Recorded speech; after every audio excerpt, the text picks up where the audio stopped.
Tropical Vibes 105.5, 103.5. Welcome.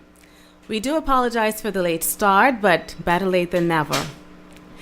Today, I am your host, Alicia Swann, and my guests, actually I have two guests today, one of which is running a little late, but all the same, we'll start with our guest that is here with us now.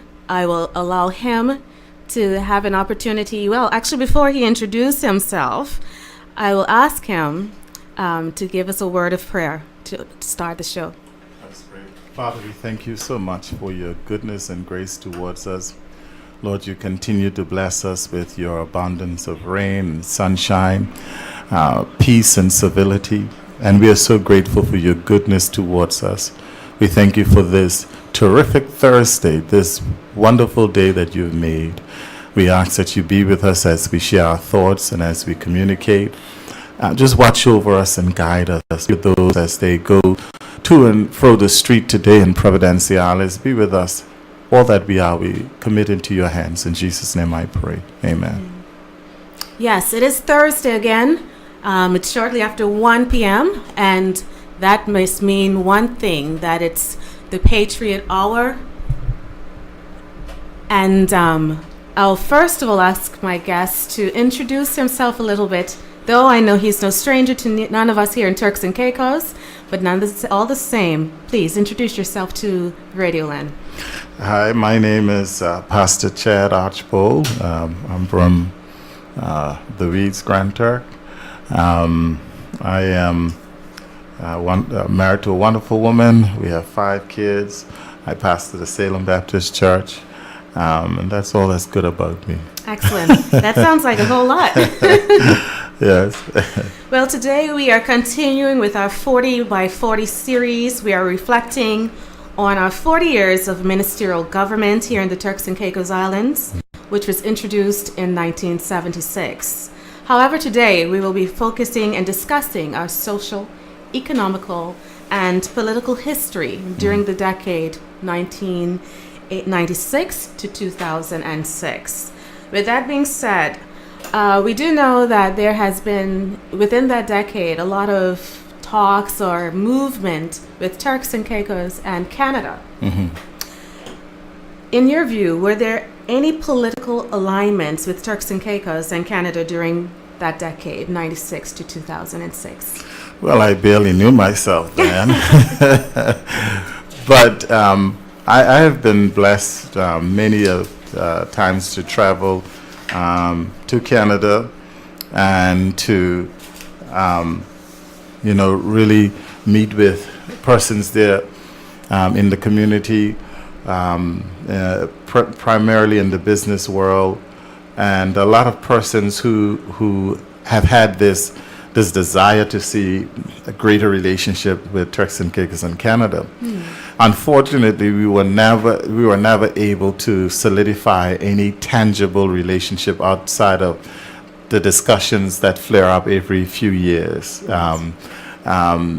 Peter Goldring and other persons there in politics and in the House of Representatives there in Canada, continuing to stir the pot as you would, to try and get us to form and to solidify some relationship with Canada. And it wasn't, from what I understood, it was more so a trade economic relationship, movement of people, movement of investment, more so than a political alliance. Because the idea of Turks and Caicos moving from being a British colony to a Canadian province is something that we've never really flushed out in discussions. And because we've never sat down and really look at it, we honestly don't know what that would actually entail, or how that would be structured, what would that mean for us as a people. The idea of it being an economic relationship is good, because it's an idea for us to broaden our tourism base, be able to get investment in the private sector, the opportunity for us to to create an immigration policy that allows for Canadians to come in, to invest, to vacation, and even to reside. And at the same time, for us as a country, I mean, we will never match the numbers that they have. I mean, there are 30 some odd million people, and we're 30 some odd thousand people. And so, you know, in terms of movement of people, our society, you know, really couldn't match their numbers. And so how we structure the relationship as it relates to immigration and movement of people is different. From an economic standpoint, our major banks are Canadian. A lot of those coming in to build villas, to vacation, buy condos, majority of them are Canadians. And so there's already a Canadian base in terms of investment. From my travels to Canada, holding small, intimate presentations in Canada, you find out that those who are looking to purchase and invest are Canadian, and they're excited about it. And so we haven't progressed beyond just the excitement of having this relationship, but we've never gone beyond that. Yes. Very good. Well, it is safe to say that there were strong affiliations with Canada in Turks and Caicos. Yeah, there are a lot of affiliations with us in Canada, in the sense that one, we have always maintained, because of the investment and the amount of Canadians coming in, vacationing, there is a relationship there. There's strong ties there. But I would use the term that those are personal and more so than government ties. Yeah, we have a healthy relationship on the political level as two countries. There's a great appreciation for each other. But we have no documentation or no sort of agreement or no sort of written edict that says that hear ye, Turks and Caicos and Canada are now in a relationship, and these are the parameters of that relationship.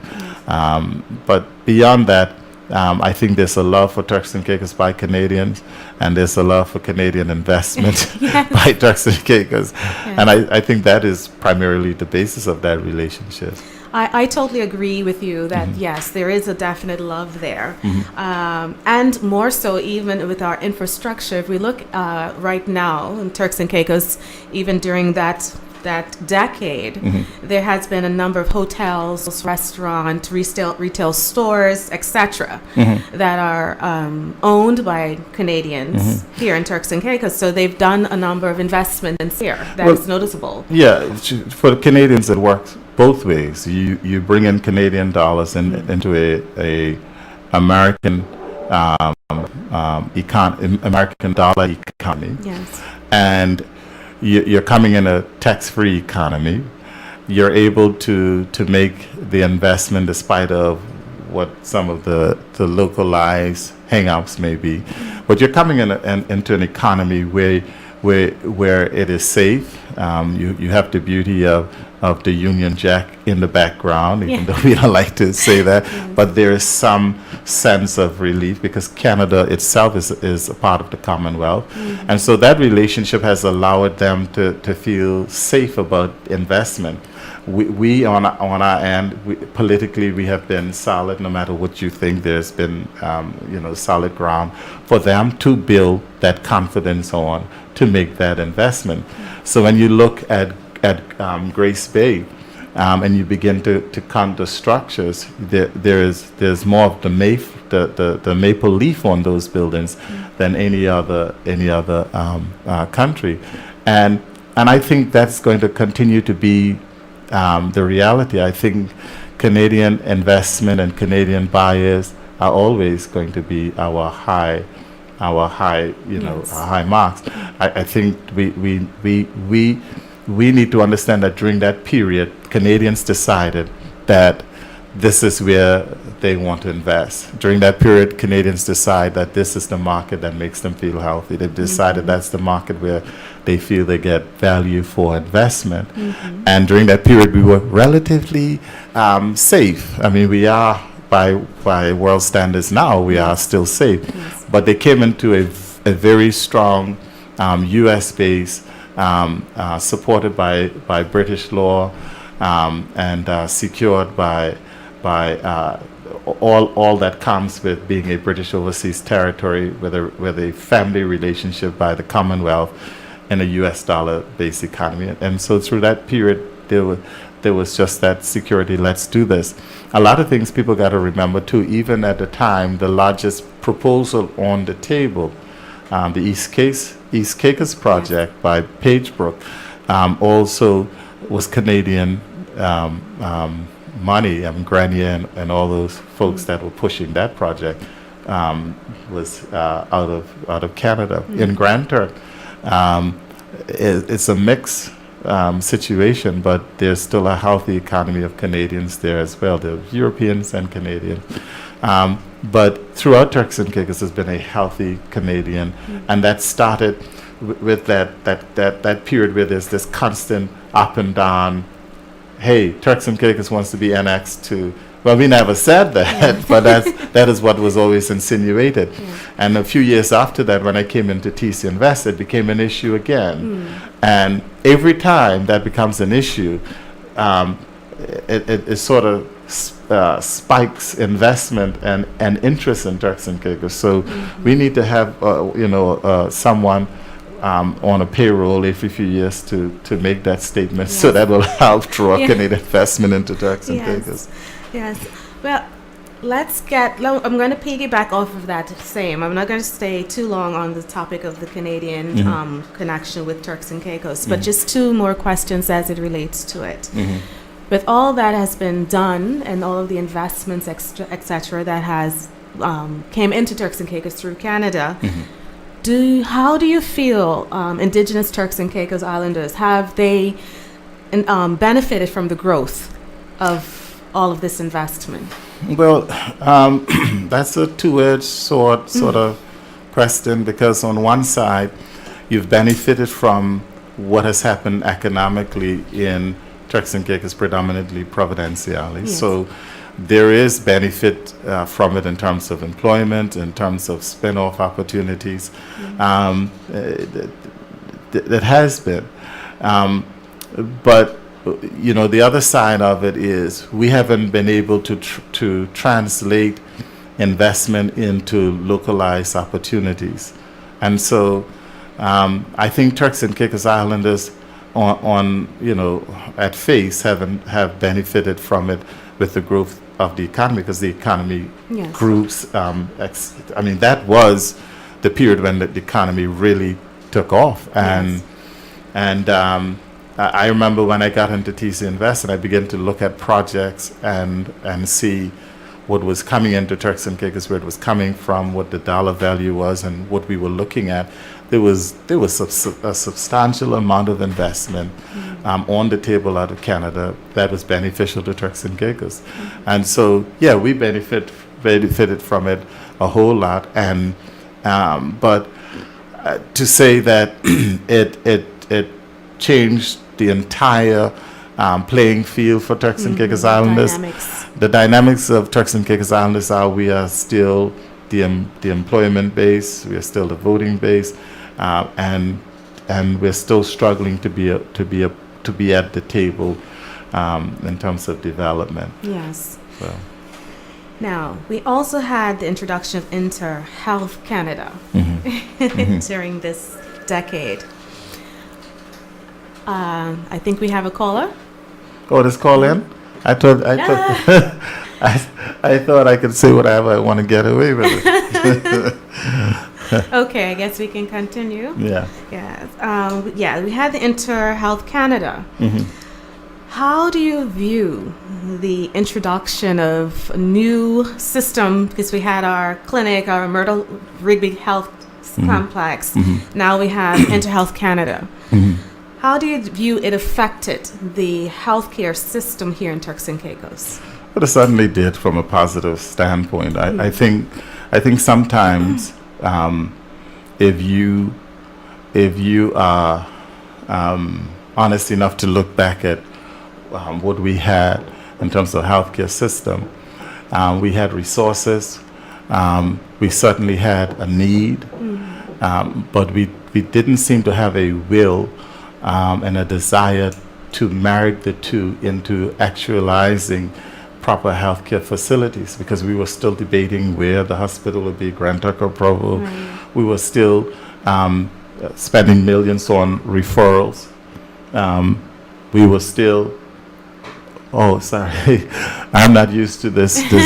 We were still trying to bring about how it is we're going to go from Myrtle Rigby and go from the Grand Tucker Hospital into a more advanced medical system. Our economy was growing. Our medical facilities weren't growing with the economy. There was needs. We were still predominantly a referral-based medical system, but there was a relationship between the service providers and the actual clients, which is us, the people, that was a little more intimate than it is now. Yes. However, the facilities in which we have today, they're certainly, well, we can all admit, is certainly far better than what we had previously. I'm still not from the standpoint of operations. I still think that there's room for improvement. I still think that there's room for relationship between the system and the public. I still think that people have suspicions about it, that somebody needs to take on the responsibility of dispelling for their sake and the community. And there are at times issues that arise here and there.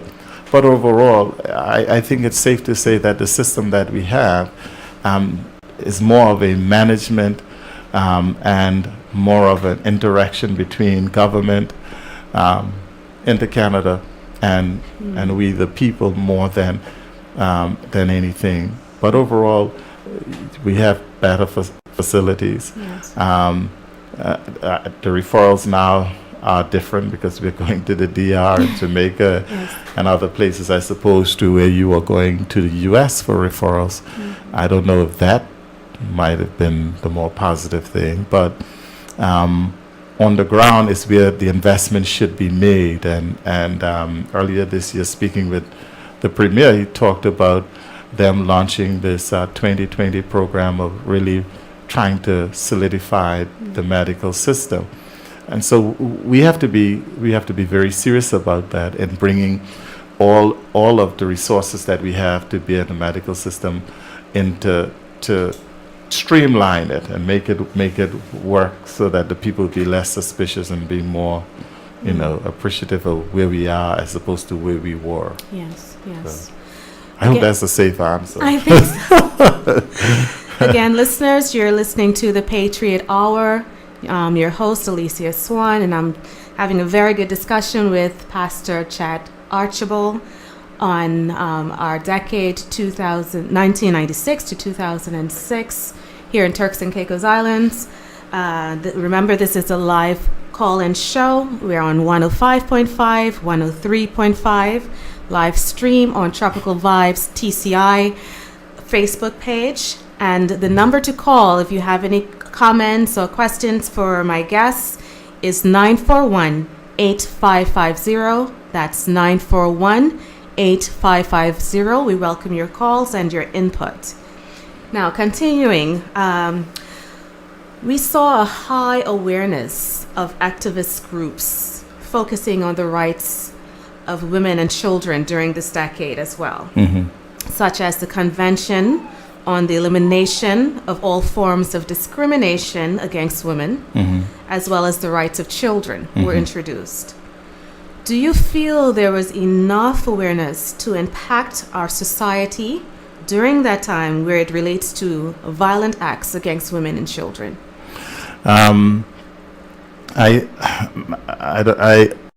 This question is kind of hard because recently I was told a story about a lady being attacked by a man, and someone really fighting to try to stop him from brutalizing her. And I think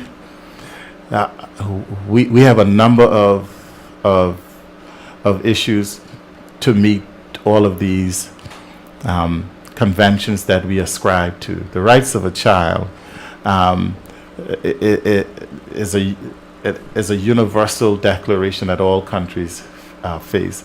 And Turks and Caicos children experience so much opportunities in terms of education and healthcare, but as it relates to their social development, there's still need for greater investment there into youth centers and after-school programs, and certainly there's more needs. Yes, we're making strides in the education sector. There's still greater opportunity to expand in children's education. I'll just cut you just one moment there. Let's just keep in center. We're speaking of that particular decade, that particular time. Yeah, but the introduction of all of these. Yeah, but what happened was when these things were introduced, then we were in a society where children pretty much enjoy the same things that they're enjoying today. Yes. I think between that decade and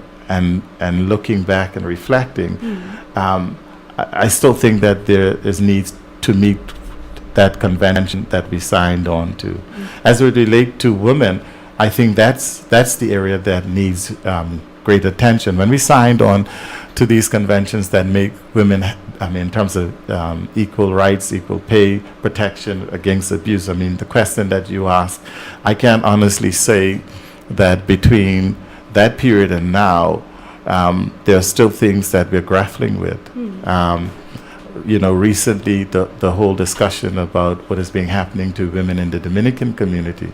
If you go back into 96 to 2006, we saw this increase and this expansion of facilities and opportunities that brought a lot of these women into Turks and Caicos. And the end result of what we're dealing with now is some of the mistakes that we made then.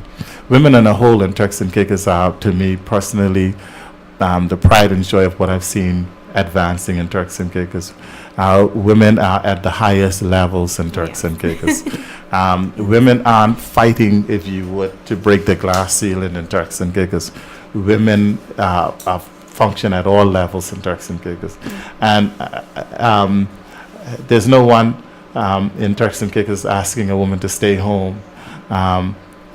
Girls in school are outperforming boys. You from the political arena to the business world, women have their place in our society. So I think women have enjoyed quite an advancement, but I'm not sure if the actual signing off of those conventions had anything to do with it, because women were always in control, from in the homes to everything. Women have always been in control in Turks and Caicos. All of us were raised by women. You were taught by women in school, Sunday school, no matter where you go, women were in control. The only thing we're still debating about is if a woman should be the pastor of a church. But even that has been dispelled, because there are churches where women are pastors. Definitely, yes. And so I believe women, in terms of signing on to those conventions, I think women always had a strong role.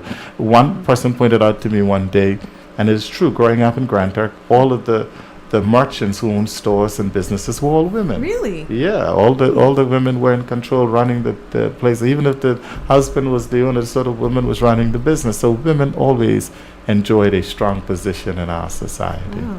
Wow, that's something new. I didn't know that. Yeah.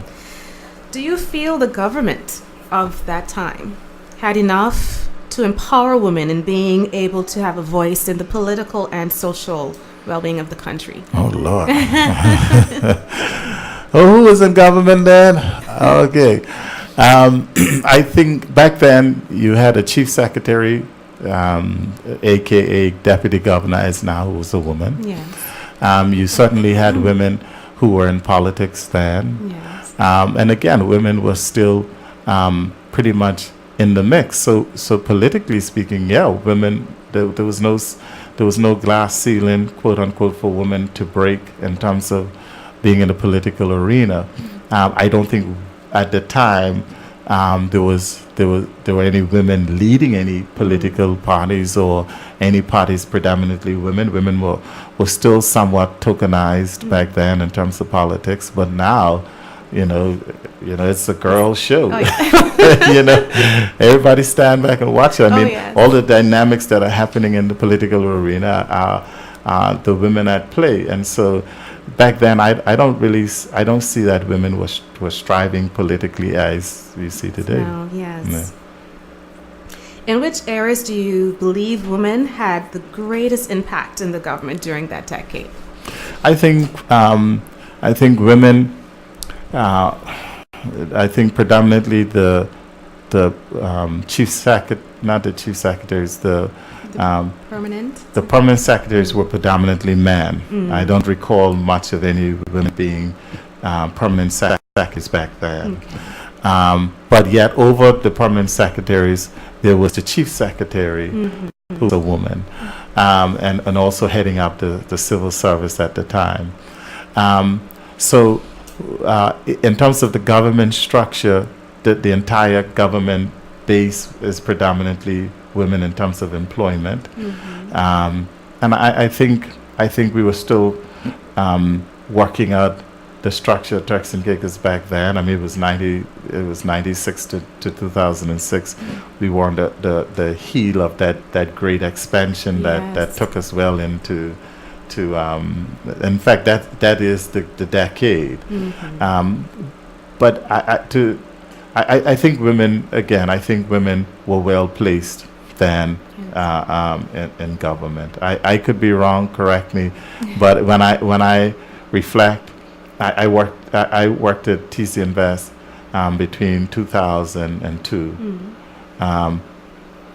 on to 2005, and the office were predominantly women. Every agency that I dealt with, except maybe for planning and land survey, a lot of the office space that you dealt with, predominantly women. Now, some of the high-level meetings you went in, except if they were coming out the AG's chambers, which was always predominantly women, you had a lot of men. But now, when you walk into the whole scope, I think we were going through our growth then, but a lot has changed. Education-wise, nothing much has changed. The entire office for the education department, the Ministry of Education, even if the minister was a man, it was predominantly women. And so, again, I believe women were, Very good. Thank you. There seemed to be a lot of independent candidates running during the 1999 elections. Why do you believe that was the case? I think back then, in 1999, oh God, you're trying to get me in trouble. I think back then in 1999, you had a lot of fallout in the established parties. And then you had this desire by many to be involved in the political system at the time. I could recall very vividly supporting independent candidates. I used to attend their meetings, and there were quite a number of independent candidates at the time in 1999. And there was this desire from where I was standing, looking in, by independent candidates to create this coalition of ideas, to be able, as one of them says, to take as much control from any individual party, because we seem to be going down this road of almost sectarian political ideas, and it was becoming more divisive. And so there were persons who did not want to be a part of any political organization, but at the same time they still had the desire to be a part of the political process. And so they might have been persons who were in one of those parties before, but there was this desire to be a part of the political system. And I think back then you had a number of independent candidates, Yes, we quite a did, bit. yes. So I don't see what the fuss is now when we talk about a lot of independent. Because in 1999, almost a decade ago, Yes. we had Very much so. we had a substantial amount of independent candidates in the field there. Absolutely. And I remember going to some of their meetings and even going to some of their private sessions, and even talking to some of them. And there was not jilted PDMs or PNBs. These were persons who felt as if they had an independent view of where the country should be going, as opposed to what they saw in the marketplace at the Yes. time. Again, listeners, you're listening to the Patriot Hour, and it's a live call-in show. You can call in and 941-8550 should you have any questions or comments for our guest, Pastor Chad Archibold. Tell us about the new Constitution, which was informed in 2006, where our then Chief Minister, Honorable Dr. Michael Eugene Mizik, was our first premier under the PNP administration. What impact do you feel it had on our country socially, economically, and politically, not only in Turks and Caicos, nationally, but also internationally? Okay, let me start to answer that. Or let me ask a question. We're talking about being named premier? Yes. Okay. Yes. That's a safer one.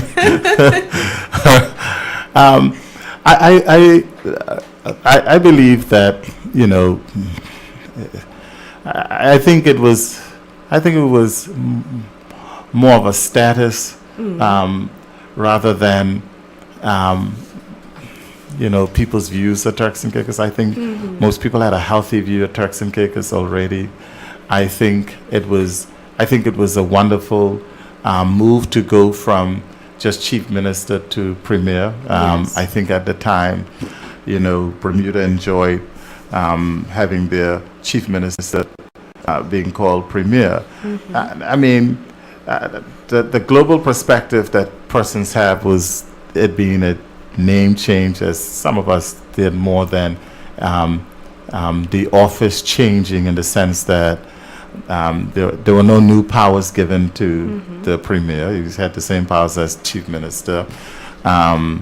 Nothing much changed in terms of the title at the time. So I think we just had a premier, and it was more of a status thing. That's my opinion than anything. Do you believe that decade was our strongest decade, being self-sufficient? And if so, what makes you think that way? We came into our own then. We came.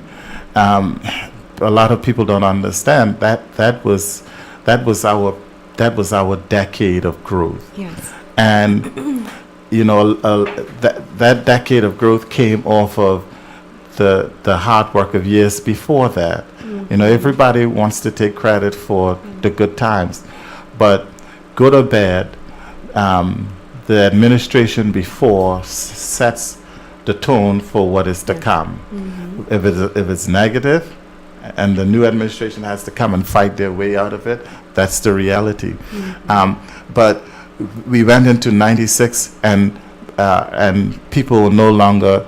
We're getting to the place where people are still asking us, Turks and what? Right, that's true. Where that is? Right. So that was the decade of great expansion, great promotion. That was the decade where we as a people became known. Yes. And now a lot of people want to take credit for that, politically and otherwise.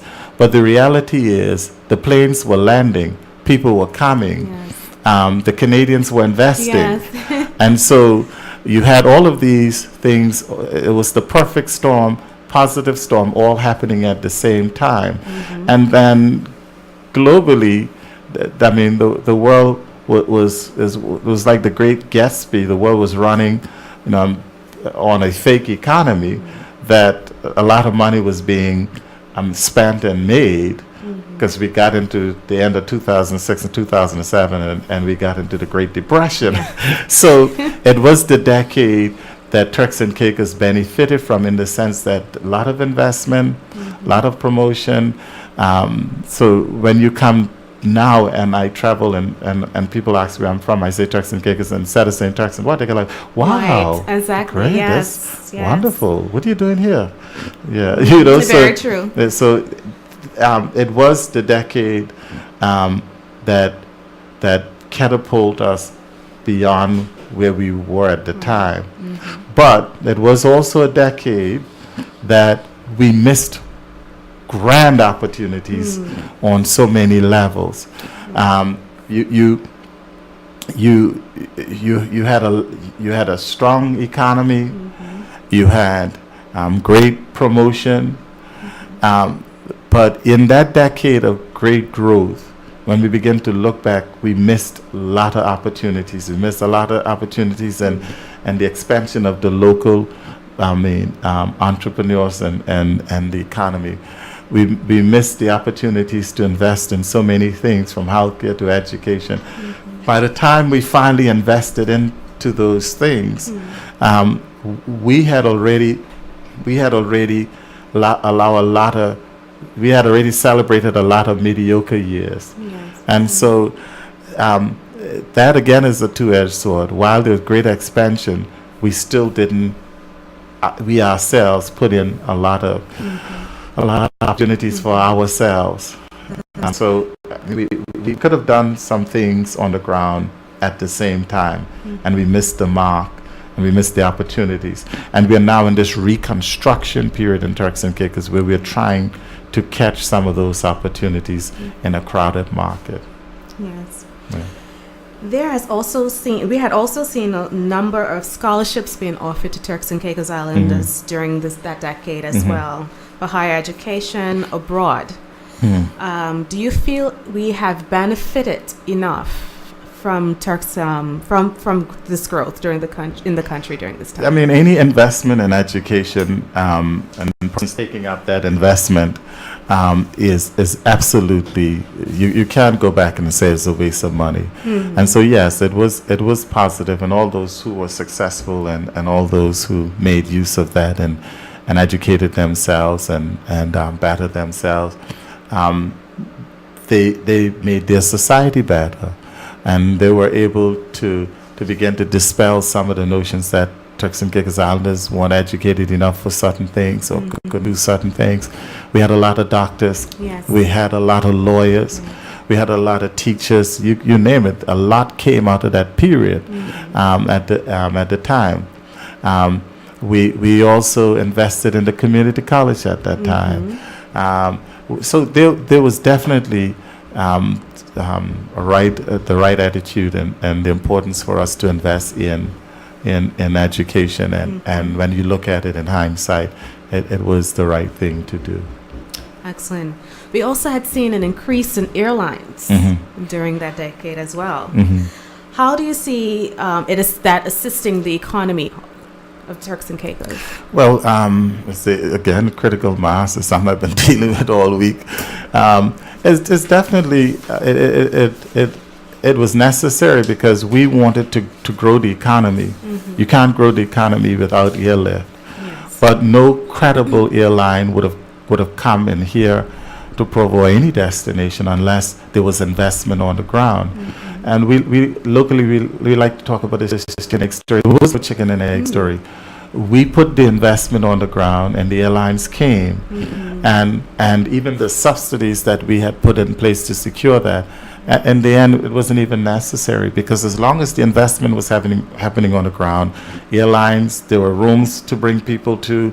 During that period, we were at beaches. Yes. We saw the expansion, the Royal Bay going over to beaches, right. and expanded a few times during that. So you had all the growth on the ground, and so the airlines naturally came because there was a viable market, a healthy market that it could sustain itself on the market and not on subsidies. And so, yeah, they came because there was a market, and the market grew because they came. So that was really a strong time. Excellent. Pastor Archibold, I have been enjoying this discussion so much that time has actually left us. So I'll give you a moment just to wrap up and say your final words to our listeners before we end our show for today. Well, 96 to 2006 was I like to call the decade that we lost. And I think someone like Dr. Mills, Interesting statement. because we've never truly went and cataloged that period to see the highs and the lows of that period, because that period actually is what we're living the results of, whether it is the strength of the economy, whether it's the reconstruction of our political ideas and our political system, whether it's the reconstruction of our economy, period. Because if you look at from 2007 up to 2016, if you look at a decade later, we haven't built as much as we built then. We I can safely say find ourselves having to reestablish ourselves in certain areas, and so that decade speaks volume from so many different angles into where we are today. And so somebody has to take the responsibility of going into 1996 to 2006 and write a review, as you were, for the people of Turks and Caicos, and say, okay, here's what really happened. It will answer some of the political questions. It will answer some of the social questions. It will answer some of the economic disproportions that we see in our society.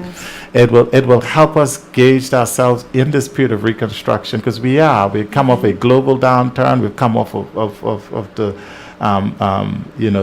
of political fall down, and we're trying to pick ourselves up and build again. And so we need to get a fair view, because those in the political market are saying what they want to say in this election period to tell us about their ups and downs and their successes or what have you. But we always need clear views, and most societies do that. They look at periods like that, and they tell the people, and they help the people to see what the positives, the negatives, where our strengths and weakness were, and at the end of the day, what was the results? What did we get from it? How did we grow? And so at TCI Invest, we used to have all of these nice glossy papers and stuff we would put out there in country presentations and what have you. We would say that over so many years, we had more than $700 million worth of investments. And so I would like the real 1996 to 2006 forecast, and get a clearer view of what happened during that decade. And trust me, once that is done, we wouldn't be on the air for an hour. We need a month to flush out all the dynamics of 1996 to 2006. I totally agree. And the people would have great appreciation and a greater view as we move forward. Thank you. Pastor Archibold, once again, thank you for being on our show today. Listeners, thank you for listening in, for live streaming on Tropical Vibes TCI Facebook page, 105.5 and 103.5. You have been listening to the Patriot Hour. I'm your host, Alicia Swann. You shall be hearing from us again, and I do look forward to you calling in on our next episode. Thank you. I ain't calling because I own the show today. I got at least calling.